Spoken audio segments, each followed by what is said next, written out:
Nepotism has continued to eat deeply into the fabrics of Nigeria judiciary as the National Judicial Council on Friday recommended Olukayode Ariwoola Jr., son of the Chief Justice of Nigeria, Justice Olukayode Ariwoola, for appointment as a judge of the Federal High Court.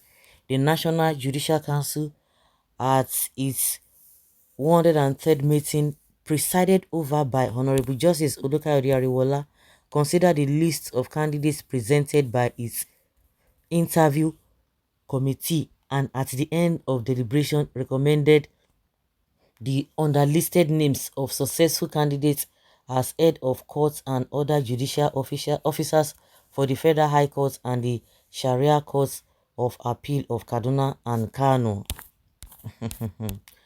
Okay, oh, the names are just there, but the bottom line is that nepotism at work as NJC recommends CJN's son others to be appointed as judges, and there is for and against this assertion. Some people say, oh, does it mean the son is not a qualified? Oh, because he's the son of the judge, be CGN, so they should he should not say fulfill his own destiny.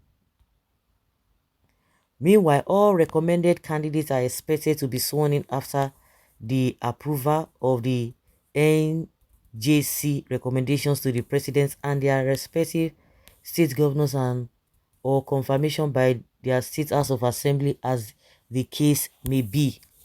Oh, wow. And when you see all those names, okay, okay.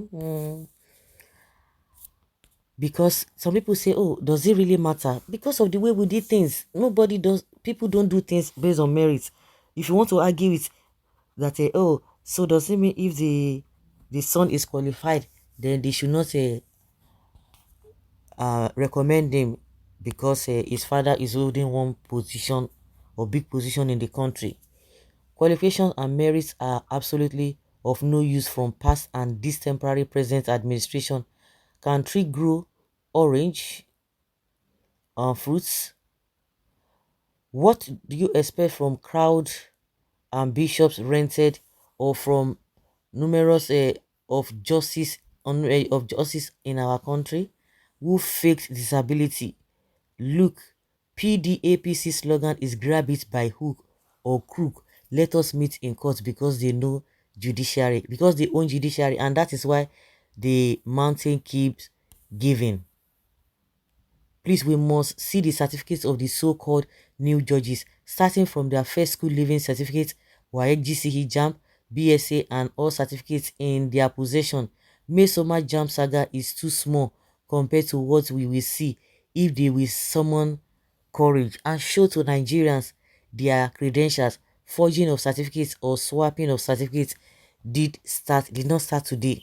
What if he merits it and not by influence of his father? But we know what is obtainable. That is the reason why you see people talking about it. You see people talking about it. Should the guy be denied because his dad is in the system? Oh, come off it. For this one, it's not nepotism. Now my senior brother helped me too. Was the opportunity given to all those qualified to apply for these positions? That is where the moral question arises. Must his son be appointed at this time in question? Can we equate this with the moral character said by one Justice Anya, who had to send his son to jail for taking his money without his permission? How many of today's federal justices can swear to be above board?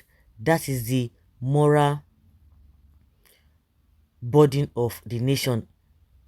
A federal legislator openly said he influenced his wife to pervert justice. That is exactly what people are talking about. Not that the child or the son is not supposed to be um recommended or not to be given what is due of him if he qualifies, but the manner at which people, all these leaders have been going about it, gives room for these doubts. So if my son is qualified to occupy a position, you want me to deny him because I'm in the system? Hausa Fulani 10. Please, if this country can't be one, cannot be one, let us go. Let us go. let us go our separate ways. Africans, especially Nigerians, condemn others for doing the same thing they do. They expect absurdity as long as it's by them and from them or their kind. Emotions, not objectivity, guides their thinking and actions. Lagos is said to be developed and financed by collective efforts and wealth from the eastern Nigeria. Okay, federal government should rehabilitate or repair the seaport in Warri, Port Harcourt and Calabar and build or allow the southeast seas to build their own seaport. This nepotism and greed is becoming too much. If there was equitable distribution of appointments of these judges and at the end Igbos get just 3, we will be happy. Not Yoruba 7, Igbo 2, Urobo 0 and so on and so forth. Okay, somebody said those criticisms are just a mere noise making. So guys, what do you think?